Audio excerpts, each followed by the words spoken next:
नमस्कार दोस्तों, मैं हूं डॉक्टर अमरीश खारी। आप देख रहे हैं डॉक्टर खारी। आज जिस होम्योपैथी दवाई के बारे में बात करेंगे वो इपीगेया रेपेंस है। इस वीडियो में हम जानेंगे कि इसके क्या फायदे क्या नुकसान हैं, यानी किन बीमारियों और किन लक्षणों में ये दवाई पेशेंट को दी जाती है, इसके लेने का सही तरीका क्या होता है। जानने के लिए वीडियो पूरा देखें। अगर आप हमारे चैनल पर नए हैं तो चैनल को सब्सक्राइब कर लें ताकि आने वाली हेल्थ रिलेटेड वीडियो से आप अपडेटेड रहें। तो इस दवाई को हम कई सारी बीमारियों में देते हैं, खासतौर पर यूरिनरी कंप्लेंट्स और किडनी डिसऑर्डर्स में ये दवाई पेशेंट को दी जाती है। अगर पेशेंट को किडनी में स्टोन है और साथ में पेशेंट को दर्द रहता है यूरिनेशन के दौरान, तो ये दवाई दी जाती है।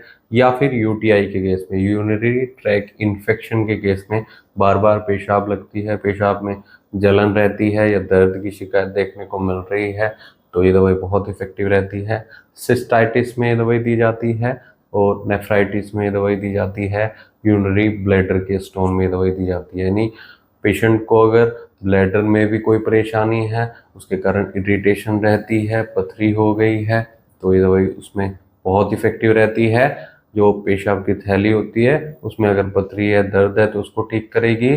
किडनी में अगर सूजन आ गई है, इन्फेक्शन हो गया है, तो उसको ठीक करेगी और दर्द में राहत देगी।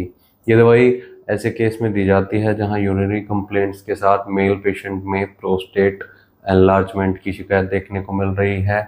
जो प्रोस्टेट ग्रंथि है उसमें पेशेंट को सूजन आ गई है या एनलार्जमेंट है या हाइपरप्लेसिया की शिकायत है, बीपीएच की शिकायत है, तो ऐसे केस में मेल पेशेंट में दवाई बहुत इफेक्टिव रहती है प्रोस्टेट ग्लैंड के लिए, यूटीआई के लिए और किडनी से संबंधित रोगों के लिए। कुछ रेस्पिरेटरी डिसऑर्डर्स में भी दिया जाता है। क्रोनिक ब्रोंकाइटिस की शिकायत है या कफ की शिकायत है जिसके कारण पेशेंट को गले में सोरनेस रहती है या चेस्ट में कॉन्जेशन रहती है, सोरनेस देखने को मिलती है, खांसी बार बार उठती है, छाती में दबाव के साथ दर्द रहता है, तो ऐसे केस में रेस्पिरेटरी डिसऑर्डर्स में ब्रोंकाइटिस को ठीक करती है और कफ में राहत देती है। इस दवाई को कुछ चर्म रोगों में भी दिया जाता है, जैसे एक्जिमा में ये दवाई बहुत इफेक्टिव रहती है। एक्ने पिंपल्स में भी इस दवाई को हम दे सकते हैं।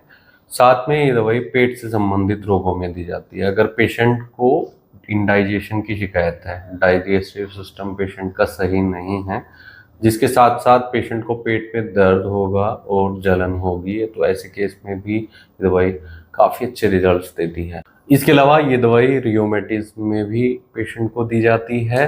साथ में ये दवाई बैक एक में भी दी जाती है, कमर दर्द में दी जाती है, नोजिया में दी जाती है।